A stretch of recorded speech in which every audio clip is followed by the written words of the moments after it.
you've got to get dogged about things. You've got to lean into your own expertise. You've got to know that you've got value to bring to the world. You've got to make those asks. You've got to be your own champion, right? You've got to champion yourself.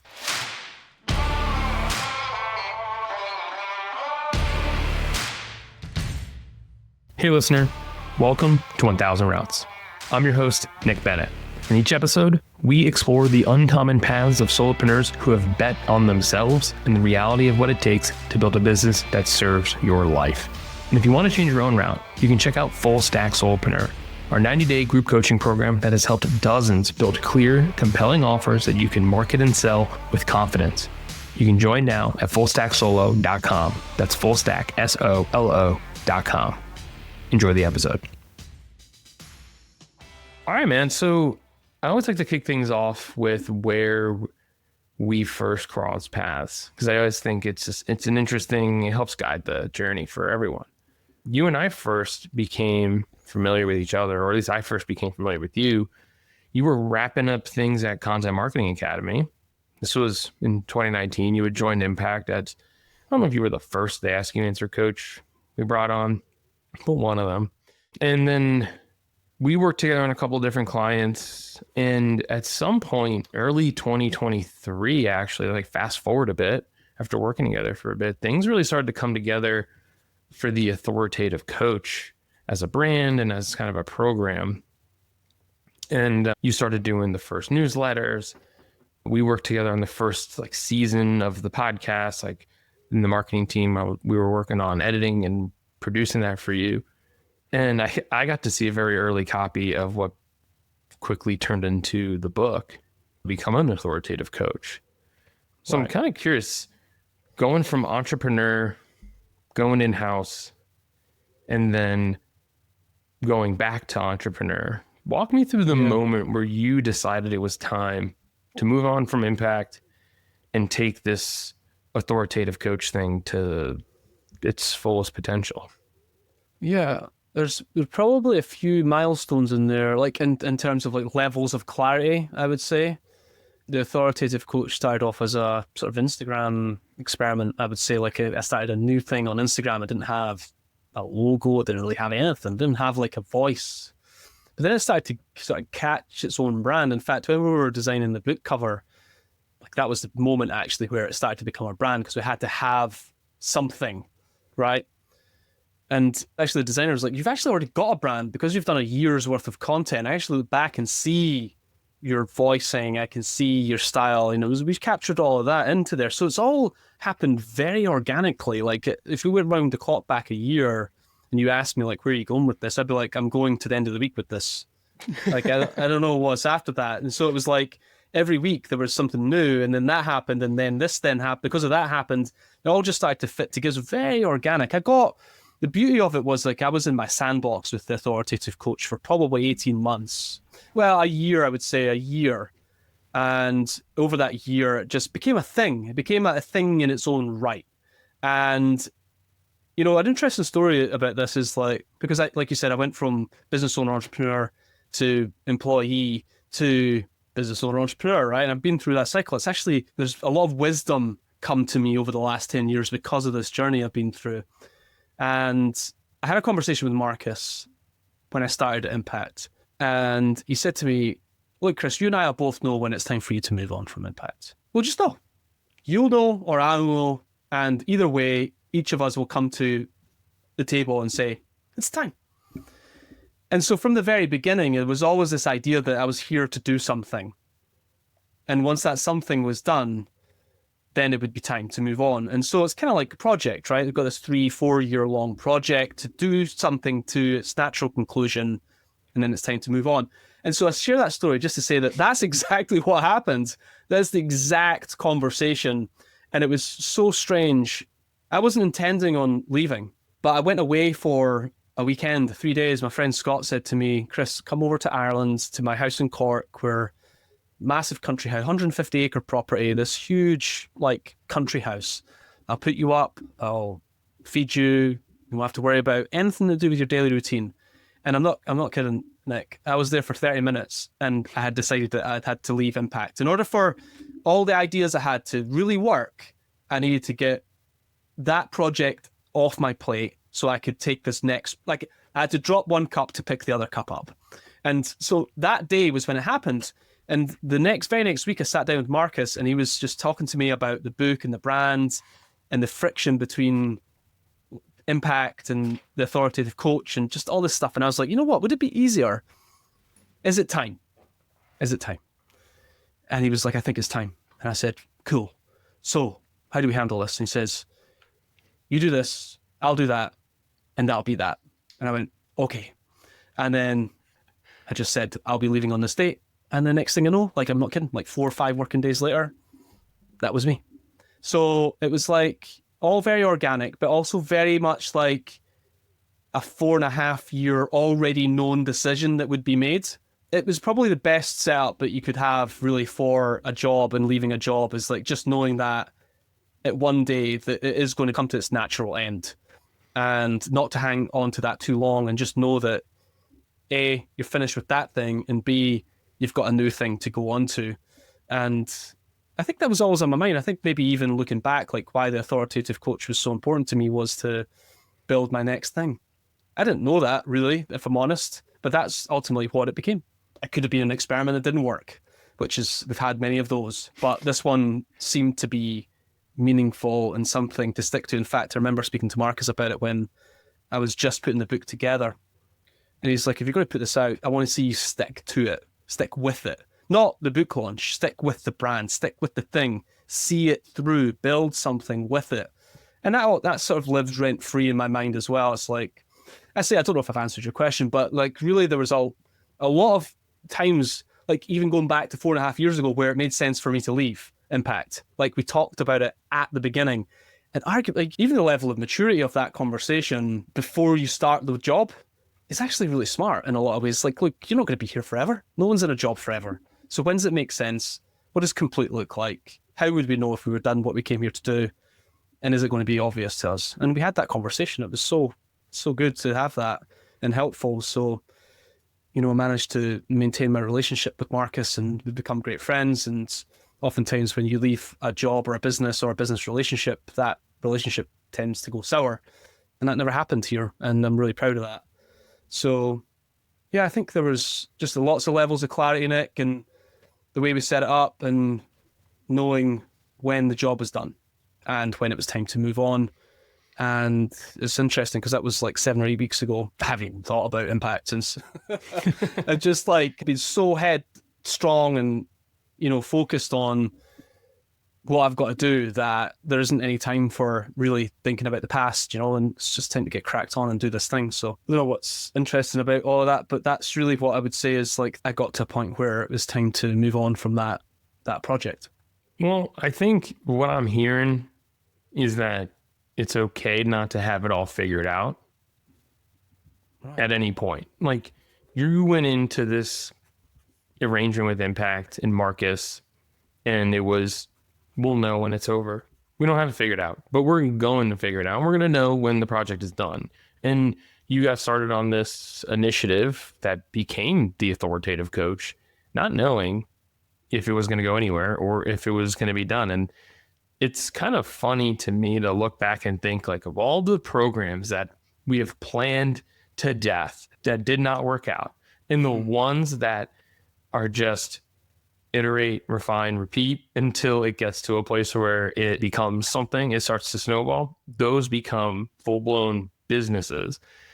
And being able to go into these things and not have it all figured out and to turn it into something is really more of the lesson to me, because I know of a lot of people who are not willing to take that, what feels like a chance or a gamble with their employment or with some sort of creative project. Like they'll set out and say, I'm going to build this thing. I'm going to call it the Authoritative Coach. And it's going to eventually become a book. It's going to become a coaching service and all these different products and services and and when you're trying to do that, it just probably doesn't happen. And I think the lack of the guardrails you gave yourself was what allowed you to find that voice over the course of 12, 18 months. Like I remember reading through, you were doing a weekly newsletter for months. And I think we looked for at like a year. They did like 40 40 issues or something like that. Yeah. Yeah, me and John Becker looked at all the newsletters and we looked at each other like, this is a book. Like, Chris, you just wrote the book. And you were like, I wrote the book. It was just like this hilarious light bulb moment that we all had. And like, that was kind of the first version that I remember seeing. I don't remember what month it was. This is early 23. And we're like, this is going to do it. And then when I left Impact, and soon after I left, you published it, or at least you announced that it was going to be published soon after. August 23. Yeah. And I was so fired up to see that you took it across the finish line, because it's just cool to see how this type of work compiles and morphs. Not a lot of people are willing to figure it out. And I think that's kind of the beauty in this path here.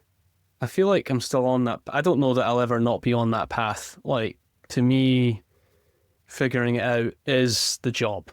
It's like your life is figuring it out. Do you know what I mean? That's it. No one has it figured out. Yeah, it's not that no one has it figured out. It's like you won't have it figured out. Your day-to-day work is you're figuring it out. It's like it doesn't end. It's like, even in my business today, I was just talking to someone this other day. It's like I've got some big vision ideas about where I want this business to be in 12, 18 months, 40 years, but that honestly does not matter. Right now, it's like every week is different. Every week is a new set of priorities and objectives based on what was done the week before. And it's like pivot, change, experiment, ask, put offers. It's just like constant like iteration. You're right. It's like looking back at the book, it's like a perfect example of like the opposite of what Stephen Covey would say, like start with the end in mind. It's like, no, I've started and figured out what the end is going to be. And I feel like I'm still doing that. And I love that though. I do. I just love it. I love the idea of like, what's this really going to be? I have some ideas, but it could really be whatever I want it to be. And I love that, So how did you get plugged in with Marcus way back when? Because I think it seems like that made a massive impact on your trajectory and your ability to make this leap. So like, how did you get plugged in with him, and how did that kind of... He's been like initially a sort of thought leader to me. Technically became a client, and then he became a mentor, and then a client in that I hired him to speak at my conferences and things like that. And then he became a friend, and then we became business partners. And so we've worked together for close to 10 years now, and we'll work together for another 20, would be my thought on it. It's like, it's just one of those relationships that remains to grow and strengthen as time goes on. As our ideas grow together, he takes ideas from me, I take ideas from him, and we sort of just like, we're two people cut from the same cloth, and we challenge each other. So, but yeah, I mean, it initially started off, I think we're going back to 2012, 2013, literally writing into his show, asking questions about sales and marketing, and him addressing those questions on the show. That's like literally how it started. And there's probably loads of stories like that over the last 10 years of people who've done pretty much a similar thing. But yeah, I mean, I wrote into his show, he answered my questions. We then had a thread, if you will, and then that became a podcast interview, which became a keynote presentation, which became a workshop, which became something that we built together. Do you know, it's just like, it just grew and grew from that point. And I just loved the idea that like back in 2012, 2013, like what was happening in marketing was everybody was like Gary Vee was just ramping up at this point. So Crush It had just been released, and it was about then, somewhere about there. And there was a lot of noise and a lot of like just untested marketing guidance coming out and things like that. And I didn't get any of it. Like I wasn't into it. And then when I spoke to a friend of mine, Andy Brown, who I'm still friends with today, he said, look, you should listen to this podcast. It's by this guy, Marcus Sheridan. And as soon as I hooked onto it, I was like, this is the type of marketing person I want to be. I want to be the type of marketer that can be like trusted to provide accurate content that really helps people to make buying decisions. And like, I still feel it now. It's like, why would you not want to be that type of person in the market? And I thought that's what, the type of salesperson I can be is the type of person that helps people make the right decision for themselves. And so B, I was like drawn to the fact that I could easily be teaching this to my clients. There's a clear through line to just taking these ideas, because you know what Marcus is like. He really just everything's like simple. Like there's no complexity in it. The complexity is the fact that you have to do the work. But, it caught my vision, and I felt like this is who I want to be. I want to be known like this, to be that type of marketer, and not the person that's sort of pulling the wool over people's eyes and clickbaiting people to death and all of that stuff. I just wanted to take a different path, and I wanted to walk that path.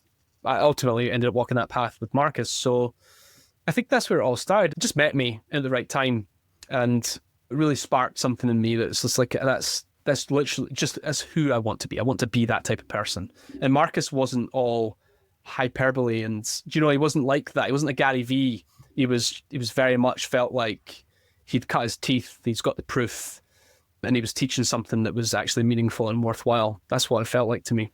Yeah, I remember the first time I heard Marcus's talk and the whole they ask you answer thing. I read the book, and it was, everything in marketing was so like up here. It was just very abstract. And when he came to the table with, here's just a very practical thing, I think you're not the only marketer in the world or person in the world who heard that message and was like, finally. So I think there's definitely something to be said for that. And it was like, that was an inspiring thing, especially way back then when it was basically marketing advice was coming from HubSpot and Gary V. Like there was not nearly as much marketing advice back then. So it was like it was still very abstract. Yeah, I think we ended up having like this core group of people. It was like Ann Handley, Marcus Sheridan, Jay Baer, Joe Pulizzi. There's just a group, right? This core group.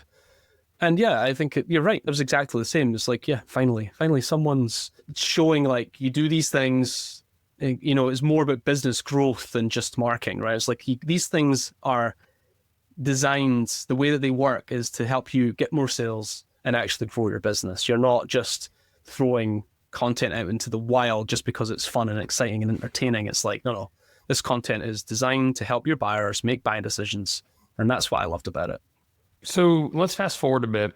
What was your motivation to turn this into a business versus trying to go out and get a coaching job somewhere else, or kind of set up shop under another type of company, or there's plenty of coaching houses out there that people can kind of hang their tag at, so to speak? Probably a few different things here. One is the uniqueness of it, I think, which is that the type of coaching I do is very specific to what's actually happening in the client relationship. So how you set up that client relationship and build the right coaching or consulting client relationship with them. I think there's a lot of nuance in there that a lot of people don't really understand or appreciate. How to engage a client and have them actually lean into a program instead of push back on it, and take your guidance and advice and take your leadership. How do you set that authority, like your authority? How do you get that respect and build that trust really quickly out the gate?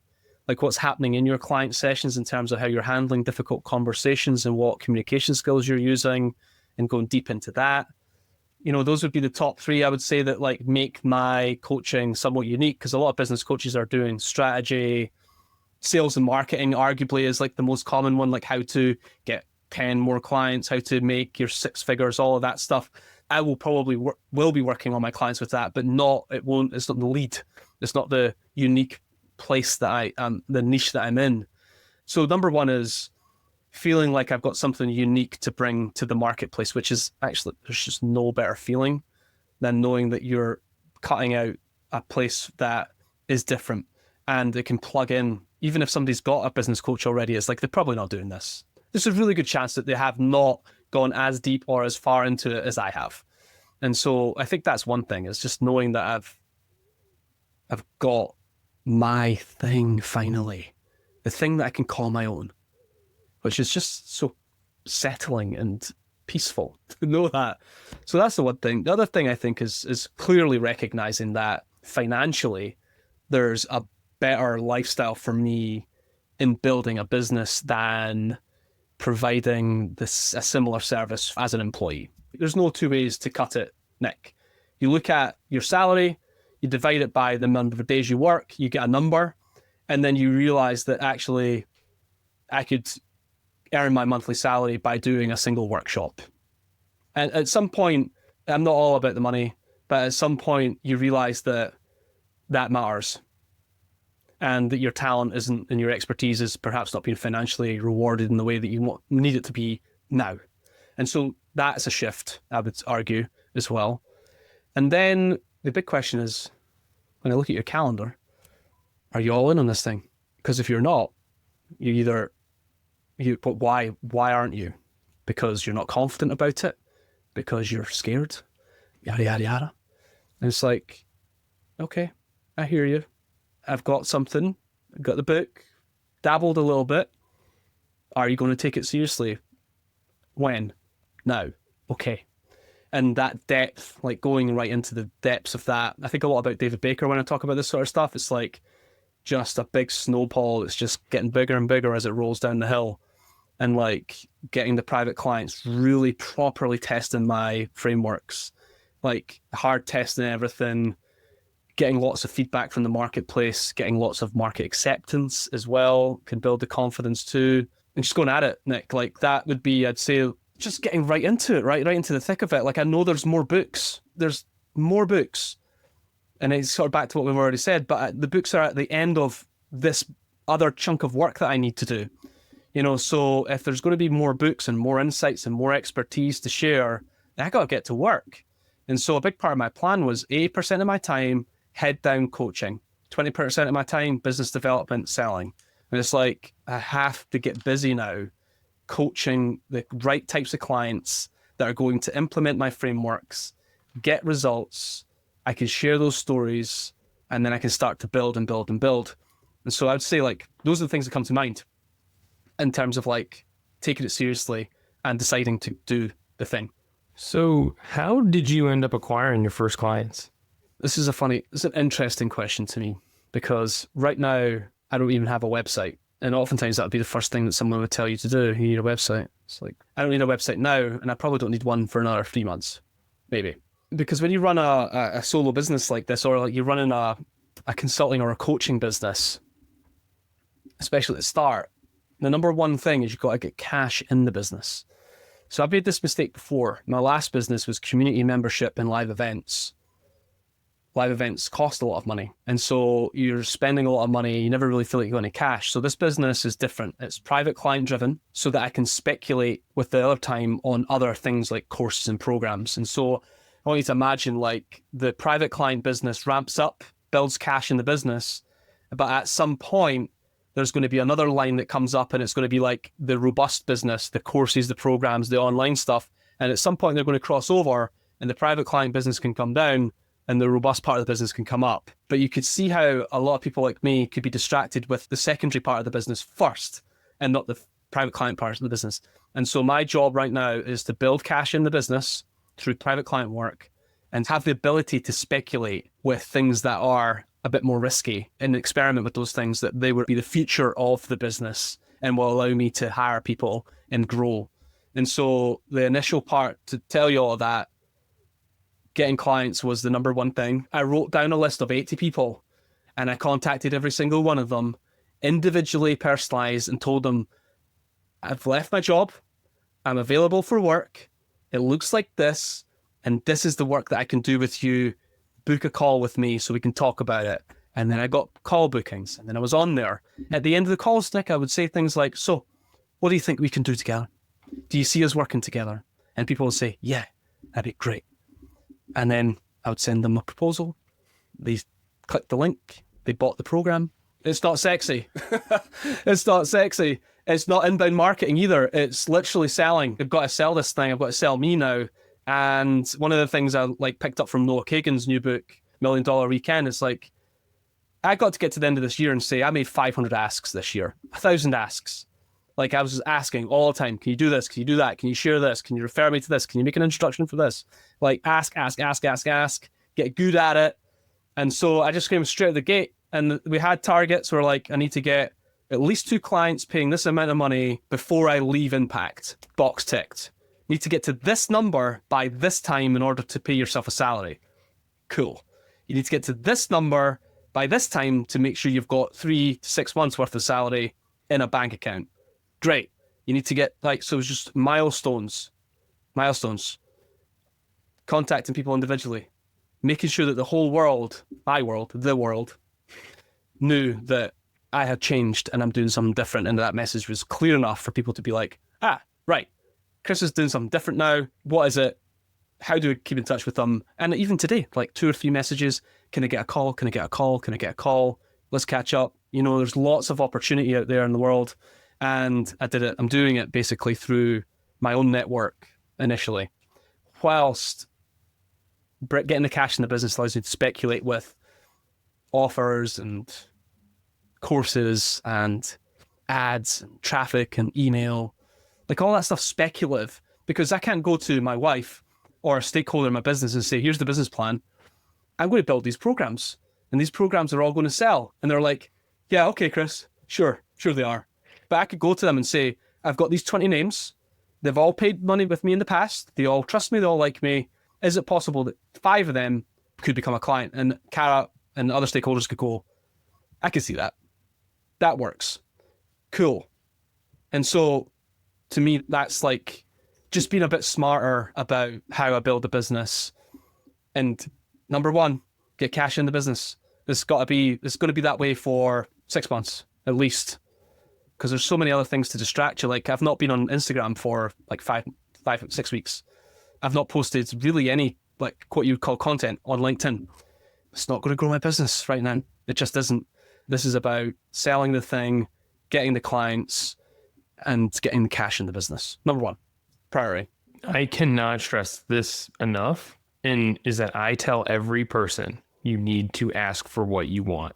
So many people are afraid to ask. And so I love that your first order of business was find the 80 people and go and ask. I asked loads of different asks. Could be, you said that you wanted to work with me in the past. Could we be working together in the future? Like if it's somebody that obviously we aren't going to work together, like I can see it, I'd be like, who do you know? That's the ask, right? Could you make an introduction? I've got this offer. Here it is. Who do you know? Like it's just got to keep asking. People don't ask. Nobody's asking enough. I can't remember the last time someone asked me to help them get a client, apart from a client. There's a level of pride that people feel that they're on their back foot when they ask. They feel as if you lose a lot of status by asking. Yeah. And it's just simply untrue. I wish I had a better way to say it, but it is just simply untrue. Too many people go into business and tell no one. And it's the difference between you being able to acquire clients to get cash in the business as fast as humanly possible and struggling and burning through your runway. Yep. Number 1, tell people you've changed. Tell people you got a new certification. Tell people you got a new program. Let the world know. 100%. The best way to flip this round, Nick, is if I'm worried about asking someone for help, it's like, if I came to you and asked you if you could help me, how would you feel about that? You'd want to help me. Of course you would. You wouldn't think I'm an idiot. You wouldn't think that, like, I can't do this on my own. You'd be like, yeah, I'll help you. Of course I will. How can I, I want to help. I'm glad you asked because I wasn't sure how to help you. Help me help you. And that's the way I think I try to do this, positive intent with it, which is these 80 people on my list probably want to help me. How can I make that easy for them? And reciprocate. Always at the end, right? And what can I do for you? How can I support you? What goes around comes around. And you need help now. They should feel like they want to come and ask you for help later. And it's funny, what's so interesting to me, Nick, is when I started working at Impact, a lot of those 80 people went away. They didn't go anywhere. I didn't really go anywhere, but we didn't have the thing in common, which was entrepreneurship. And then as soon as I came back, all of a sudden it's we never left each other. And it's so glad you're back. Somebody even mentioned this on LinkedIn. And it's he's back. And it's I didn't go anywhere. I didn't go anywhere, but I'm back. Whatever that means. Do you know what I mean? And it's that's perception. People are telling themselves their stories. It's why you've got to really be I'm not done telling people. I've put one really big announcement out that I've changed what I'm doing. Does everybody know? No. Does everybody clear even if they saw it? No. So it's you've got to keep putting the messages out there and help people see that something's changed. Yeah, I wholeheartedly believe in this process. I will say that there's kind of 2 divides here that I've noticed in my time doing this work, my working with other solopreneurs, which is they've built a huge audience and they lack the network. And it's different, right? You have the ability to go one-to-one to people you know. Network is different than audience in that way. They build a huge audience and they find it very difficult to monetize that audience.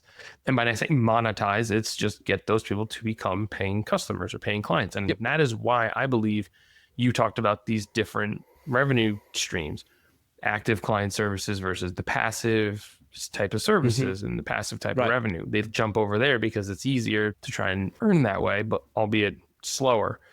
Now, then there's the other side. When I first went solo, I've very quickly realized my audience strength was rather low and my network strength was also very low. I didn't know very many entrepreneurs.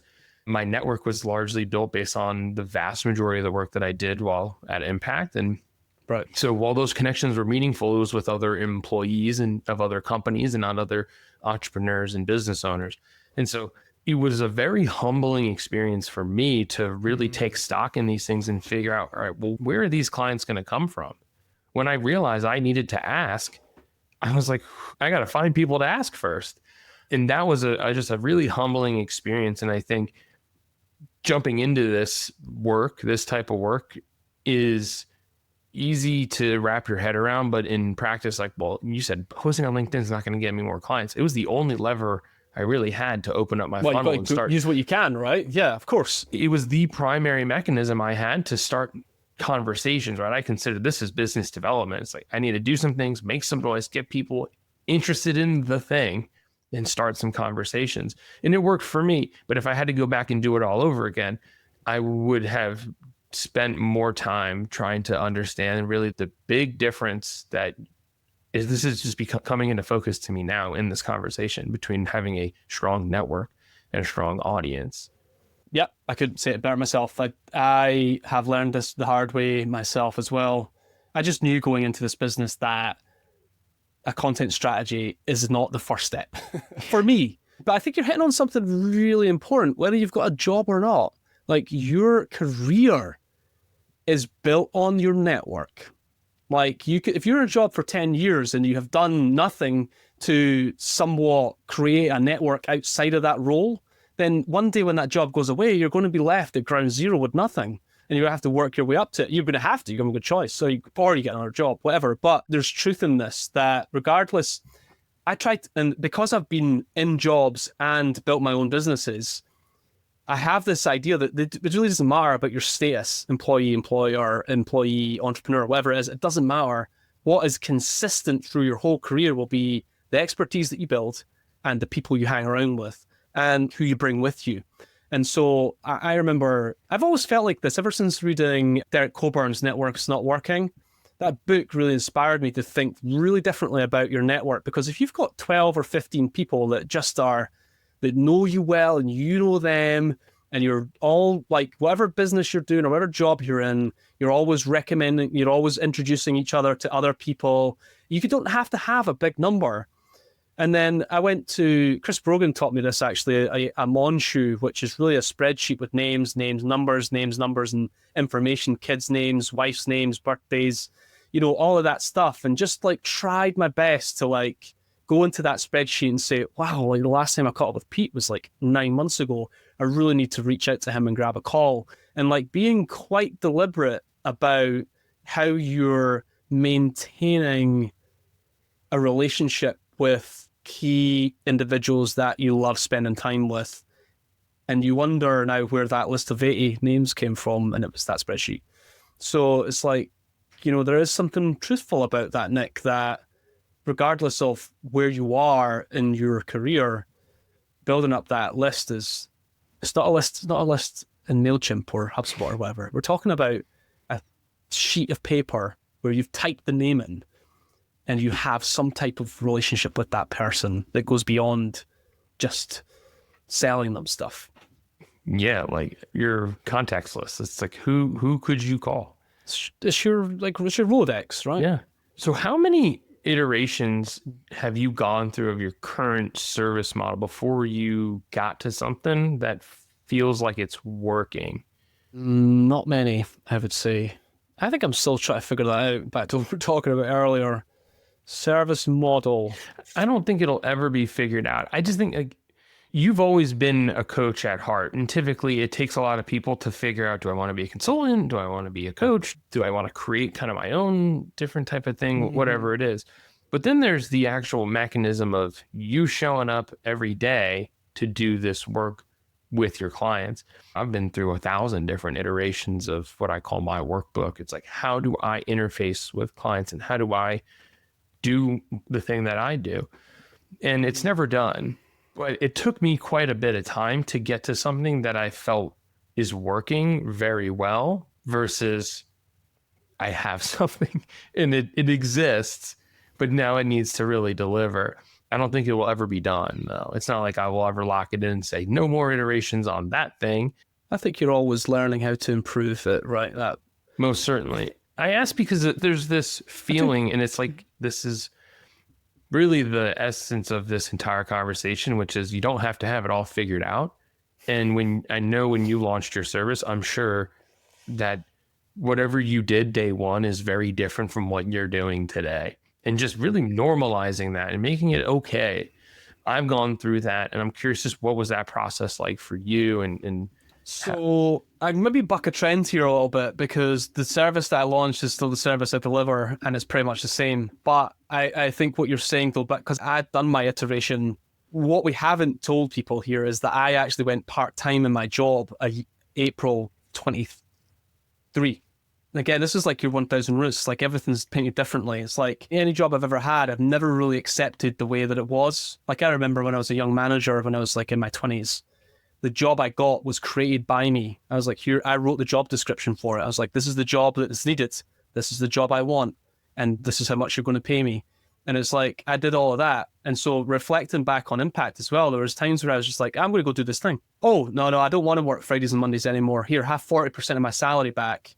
I don't want you to have any command over my time for those 2 extra days. I'm going to use that now.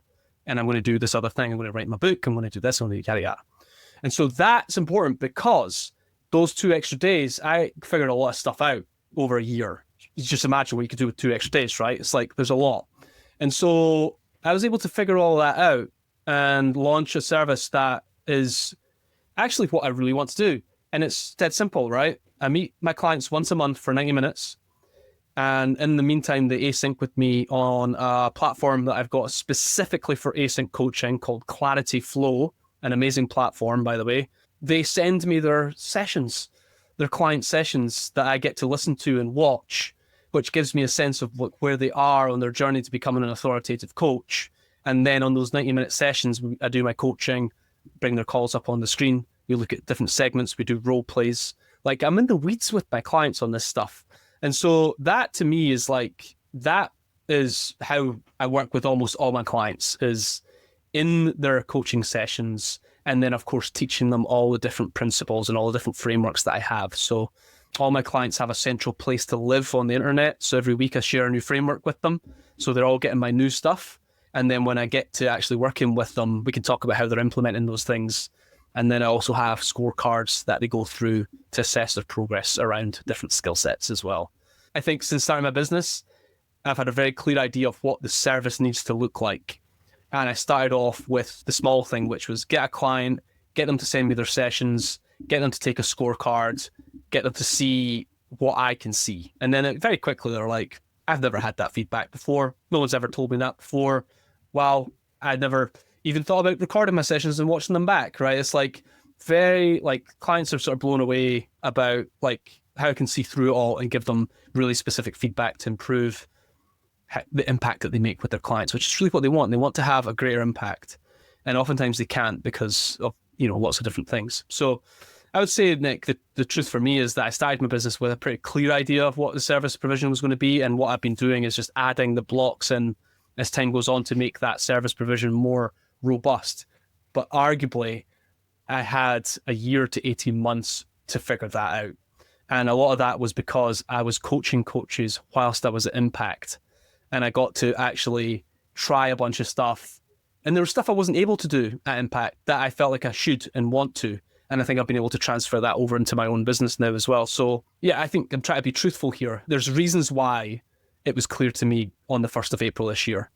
That's because I had done a lot of like literally thousands of hours of coaching over the last 4 or 5 years, you know? Yeah, I mean, it's just the 1st of April this year is almost inconsequential. It's like it's the birthday of your company, but it's very inconsequential in the grand scheme of things. Like Absolutely right. in a lot of journeys, it's, I mean, in mine included, June 26th, 11 a.m., I no longer work at Impact. By 2 p.m. that day, I decided after looking at like 3 job postings for with over 2,000 applicants each, I said, I now own a business. I'm going to make this That was the work. same for me. Exactly the same. The day I left Impact, like 12 hours later, I had a registered company, private company in the UK. It was just so immediate. It's like, that's done now. On to the next thing. Can't sit. You can take some time, but don't take too much time wallowing on what could have been, you know?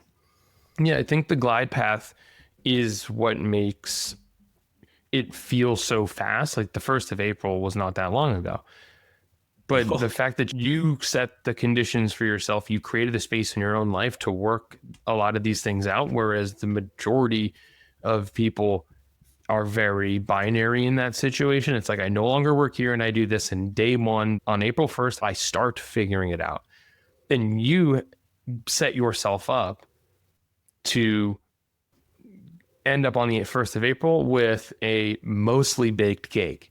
The cake was baked, and I built a 6-figure coaching business in April. So like it happened really quickly because of the work over the last year. And I took a holiday in April. I just, honestly, it just sounds so incredibly simple, but I just knew that the mission was cash in the business. Like that was the mission.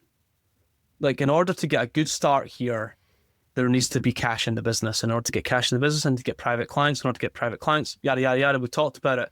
And that had to be the like blinkers on focus for the month.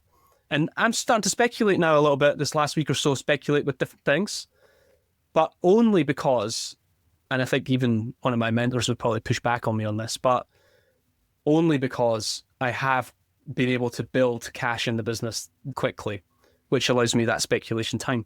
So, you know, you've got to get dogged about things. You've got to lean into your own expertise. You've got to know that you've got value to bring to the world.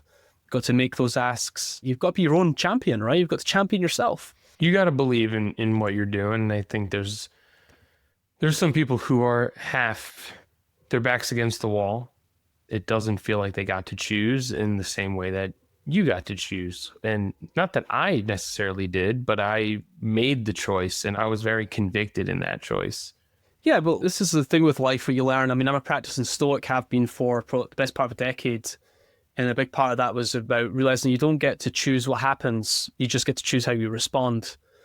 And you're probably like, well, okay, Chris. It's like, yeah, a white middle-aged man over here. It's like, but it's true. Like you realize that you've got to bet on yourself, whether it's a job or not. But once you get into mid-career though, it's just like, I'm in my early 40s now. You have to deliberately make an effort to build your expertise. It doesn't matter if I was like building a business or not. I'd be going somewhere else to do something. I'm not going to sit on the couch and put on weight. You know, it's like something's going to happen. But it would be stupid, you know, idiotic of me to spend 5 years working for a company and not document my lessons learned and expertise and insights over that period of time so I can build on that for my next part of my career. And I think about this a lot. And, you know, somebody could be doing the same job as me in the same environment for the same length of time and go down a completely different path. And by the end of the 5 years, have not really grown at all. Whereas I have been able to grow massively and create all this stuff. It's like, it's very deliberate. The whole thing is deliberate. It's like, I want my career to grow. You can't rely on somebody else to do that for you. It's got to be you. And so I think that fuels a lot of the stuff that I do. And I don't do it with, it seems to be like a natural thing for me to do. It's like I can't think any differently. I've got to draw the lesson from everything. That's where the book came from. It's like drawing it out. Every coaching session, every lesson, drawing it out, document it. Journals, I've got all these journals behind me here. Like I had dozens of them from my time at Impact. Everything was documented. And it was all purposeful because I knew that was going to be the foundation for whatever happens next, whatever that might be. Just hearing this story of even just you writing into Marcus's show and building that relationship and documenting what you've done over the years, it's very obvious how passionate and motivated you are just as a person. But why is this work, and specifically this coaching work, because you can take that passion and motivation and channel it any way you want. Why is this work meaningful to you? You know, my dad took me to a personal development conference when I was, I don't know, 12, 13, 14, something like that. It was me and my little brother at the time. And I think my dad was like, he was the type of person who was like, if I do these things, my sons will see me do these things, and therefore didn't force it on us. He was just like turned up like that. I honestly, from a really young age, I think personal development was just a massive part of my life. And the books and the lessons and the tapes and the CDs and all that stuff. Even when I was like selling stuff in my late 20s, I was drawn to it for the professional development aspect of it. It's like, if I could sell this thing, I'm going to learn a lot about sales. Like, I wasn't even bothered about making a lot of money from it. I was just like, if I can do this, I'm going to learn. And so I was always drawn to learning as a place of value for myself. I can go there and learn. I can go to Impact for 4 years and learn. Like, what can I, it's like a sponge. And so I think when it comes to the work that I do, I almost want to encourage and motivate and inspire other people to want to do more with their own professional lives, in the business sense anyway. I hope that there's something there for them personally as well. But the more I work on that, I realize that the work I do does actually impact their whole lives. You know, I've had people message me and say, look, I had this conversation with my husband last night. I wouldn't have been able to have that before if it wasn't for you helping me with these skills. And it like builds people's confidence and competence, and they become fearless, you know, in a good way. And so another thing that really used to cause frustration for me when I was younger was I never really felt helpful to people. Not in the way like a plumber or a carpenter is helpful. Like, they create things. I was like, look, I can come in and fix your whatever.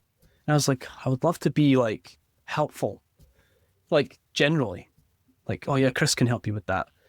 And as I've grown, that's become more clear. It's like, yeah, let's ask Chris if he can help. Chris can help. And that feels good to have something that people value in terms of being able to help them with something. And so I feel like that's part of it too. But ultimately, you know, when I think about my clients, it's like they're often stuck with something. There's a mental fog around what they're doing, and I can help them get unstuck, and they can like bring their potential and their best work. Like, I want to see them do their best work through the work that we do. And so there's something quite empowering about it, I think. Like, I want to empower people, but I want to be able to do it in a kind way, a way that really cares about the person. So I think all those things drive me to want to work with people and to want to somehow, like, that's the way that I'm going to make a difference, is through these individuals, just being able to like get over the things that are keeping them small, and the things that are telling them that they're not worth it or not valuable, or the things that are keeping them playing like a safe game. And I think the coaching that I do helps people like really see through that and to do something that they maybe never even considered that would be possible for them. So I think there's a lot of potential for the people in the work that I do. You said you wanted to be helpful, and you didn't feel like that back then.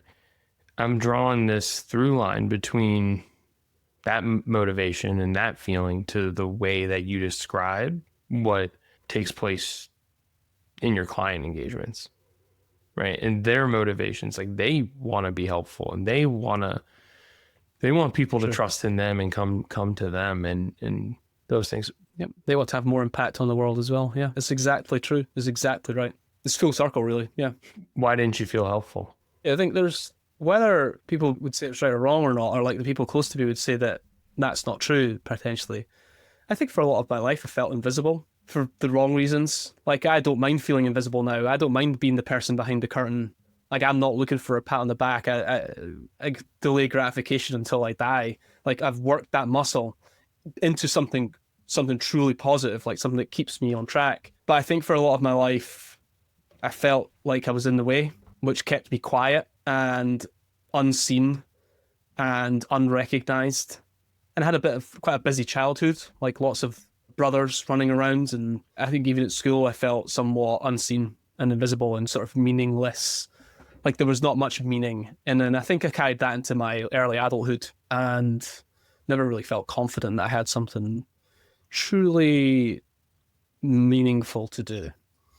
And arguably that all changed when, we talked about the sort of 2012, 2013 time when I started my own business and started to figure out what that might look like. But I'd say that every day that goes by, I'm chipping bits of that off, I would say. But I still talk about it with my therapist even these days. It's like there's a sense of that somewhat stayed with me from childhood. But, even saying it out loud, I can point to times where I never felt like that and did feel recognized as well. But there's something, I don't know what it is, but I think helpful, not feeling helpful, feeling invisible, not feeling seen, and trying to reparent myself on that. Not that I'm saying it's my parents, but trying to make sure that when I think about my kids and think about Luna and Spencer, especially the wee ones, making sure they feel seen and heard and appreciated and loved, I think is where I probably channel that the most. I have the same aspirations and motivations for my own kids. I see a line, the line between this and building content marketing academy that was built on events. I think there's definitely something is becoming a little bit more clear. The events that you put on and you becoming a speaker and all of those things, and that how it motivated and shaped the type of businesses that you've built and that you're currently building.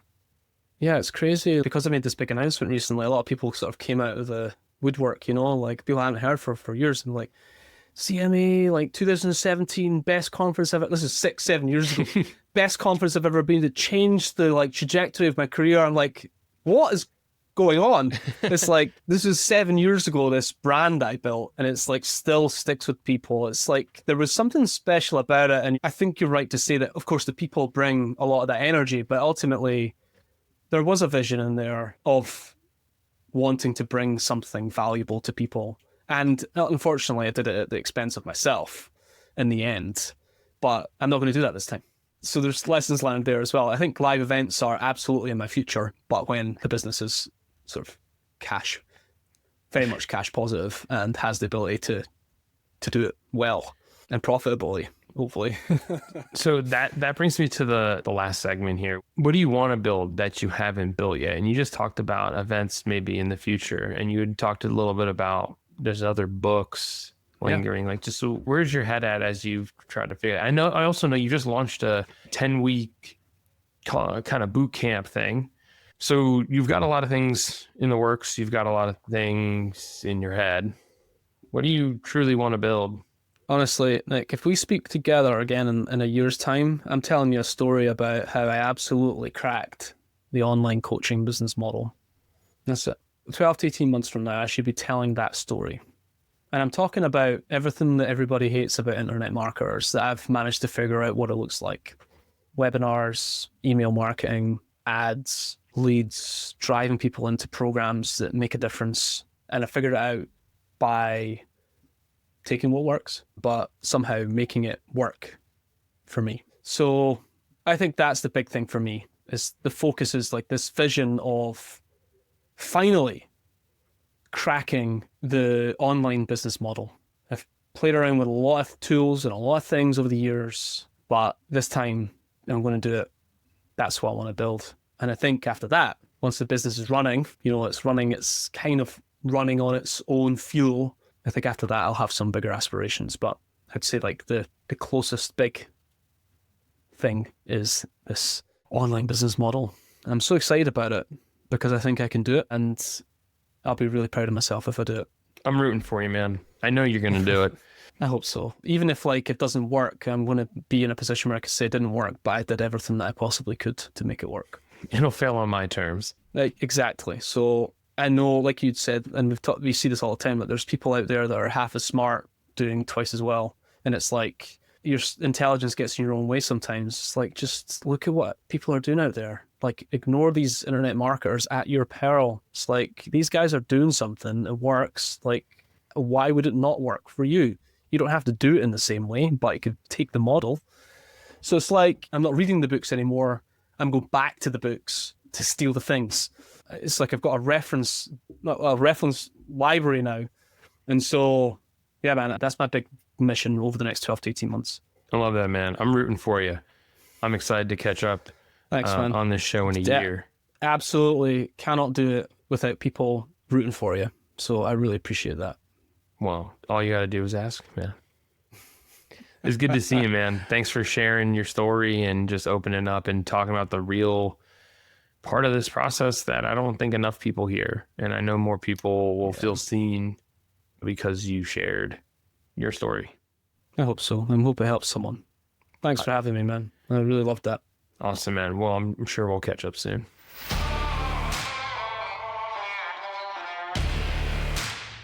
Hey, Nick again, and thanks for listening. If you've enjoyed this episode, you can sign up for the 1000 Routes newsletter, where I process the insights and stories you hear on this show into frameworks and lessons to help you build a new and different future for your own business.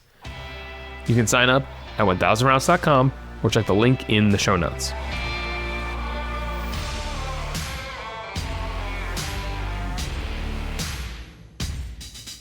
What would be your last meal on Earth? The last meal on Earth? Yeah. I'm a simple man. I would say like a really nicely prepared barbecued steak with some really nice crispy potatoes and some like sweet corn done on the barbecue as well. Like something like that. That's like my favorite meal. And it's still, every time I eat it, it still feels like a treat. What cut of steak? Probably a fillet steak for me. It's pretty simple, but like, honestly, it's the best meal.